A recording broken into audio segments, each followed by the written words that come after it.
سَبَّحَ لِلَّهِ مَا فِي السَّمَاوَاتِ وَالْأَرْضِ. Everything in the sky declares Allah's perfection. In parentheses, what is wrong with you? What happened to your tasbih? وَهُوَ الْعَزِيزُ. He's the ultimate authority. How come my authority is not enough that you don't respect it? Al-Hakim. He's full of wisdom. Why don't you trust that the things I'm telling you to do are good for you? Why don't you have any confidence in my wisdom? He says, لَهُ مُلْكُ السَّمَاوَاتِ وَالْأَرْضِ. The kingdom of the skies and the earth belongs to Him. Why are you afraid of your enemy? Why are you afraid? They have something, they have a weapon in their hand, they have money in their hand, they have power in their hand that will somehow harm you. There is nothing in the skies and the earth that is outside of my kingdom. All of the battle between truth and falsehood is happening inside Allah's kingdom and inside my kingdom. What do you have to fear someone else for? Why are you afraid of anyone else? لَهُ مُلْكُ السَّمَاوَاتِ وَالْأَرْضِ. Are you afraid of dying? He says, يُحْيِي وَيُمِيتُ. He gives life, He gives death. Why are you worried about life and death? He will give and He will take, because it's not yours to keep. We call it my life. I want to live my life. Who says it's yours? Where'd you get mine from? People say my hand hurts. Is your hand? Well, how much you pay for it? Where'd you get it from? Amazon? Where'd you get your hand from? My life, my hand, my car, my house. What's mine? He gives life. He gives death. He's given you this opportunity and He will take this opportunity. وَهُوَ عَلَى كُلِّ شَيْءٍ قَدِيرٍ. And no. He wouldn't do that. No, He can do anything. He's in control of all things. وَهُوَ عَلَى كُلِّ شَيْءٍ قَدِيرٍ. هُوَ الْأَوَّلُ وَالْآخِرُ. He's the first and the last. And this has many interpretations, but at the personal level, the first priority, the first thought in your day should be what? Allah. The last thing you leave this world with, the last thing you do before you go to sleep, you think about your master. What did I do for you, my master, today? Me, this insignificant creature, what did I do today for you? I'm going to this bed, and I'm going to sleep, and I don't know if I'll wake up again. And I don't know if I have to stand in front of you before I wake up, I might have to stand in front of you. My first and my last thought. وَالظَّاهِرْ وَالْبَاطِنِ. And He is so obvious. He is so obvious. Allah is in the unseen. How does He call Himself Al-Zahir, the ultimately obvious? The one who believes, they see Allah in everything. They see Allah in the sunshine, Allah's work. They see Allah in His work. They see Allah in His creation. They see Allah in His planning. Well, He's Zahir, He's always. Sometimes really annoying things happen to you. Really annoying things. Like you get stuck in traffic on your way to Arabic class. 45 minutes late. You're upset. You're like, is that part of Allah's plan? Yes.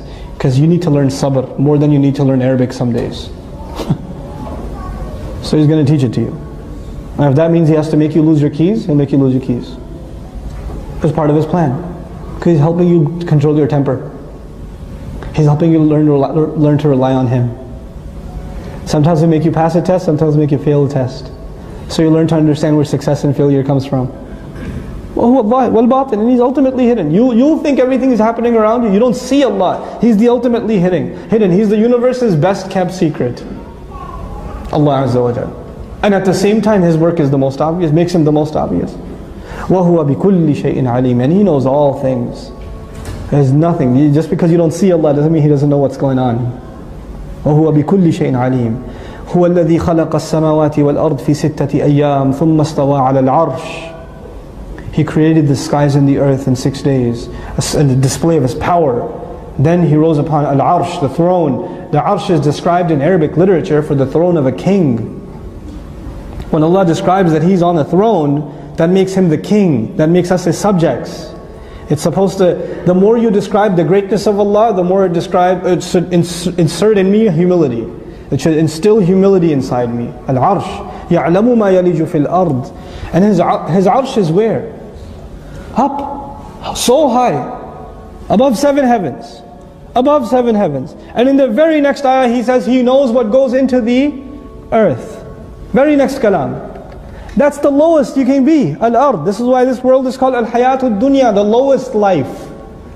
He from His highest throne knows what is going into the lowest place, the earth. وَمَا يَخْرُجُ مِنْهَا, and what comes out of it. وَمَا يَنْزِلُ مِنَ السَّمَاءِ, and what comes down from the sky He knows. وَمَا يَعْرُجُ فِيهَا, and what rises up to the sky He knows. وَهُوَ مَعَكُمْ أَيْنَمَا كُنْتُمْ, He is with you.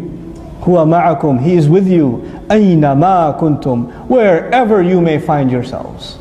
Wherever you may be, you are not alone. He's with you.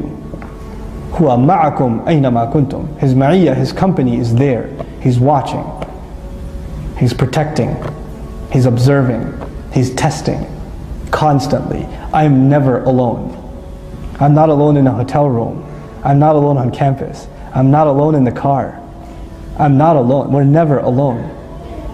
You know? These people that want to look for alien life in the universe, are we alone in the universe? We have the answer. We're not alone. We're never alone. We were never alone. And actually we ourselves are aliens. We were sent on this earth. We're not from this earth. So if you're looking for alien life, look at each other. Every one of you, part of you is alien. It came from the sky. An angel delivered the ruh into your mother's belly. Right? We're not from this world. Well, part of us is. Part of us grew from the earth. And even that started with our father, Adam alayhi salam, who was himself sent down from Jannah. He was himself sent down from Jannah. He knows what goes into the earth. He knows what will come out of the earth. He knows what comes from the sky and what goes up into the sky. He's with you. هُوَ مَعَكُمْ أَيْنَمَا كُنْتُمْ. Wallahi, if we just understood this one ayah, it's not even a whole ayah, it's a part of an ayah. هُوَ مَعَكُمْ أَيْنَمَا كُنْتُمْ. He is with you wherever you are. The way I speak would change, the websites I browse would change, the phone numbers I dial would change, and everything would change. Everything about me would change. Do people act differently when their boss is in the room? Do people act differently when they see a police car on the highway on the side? They do, don't they? Do people act differently when they know there's a camera on the street light or the stop sign? They do, don't they? Automatic taqwa? Automatic ihsan. You recognize the presence of a higher power and it changes your behavior. If we internalized huwa ma'akum aynama kuntum, there would necessarily be a change in my behavior.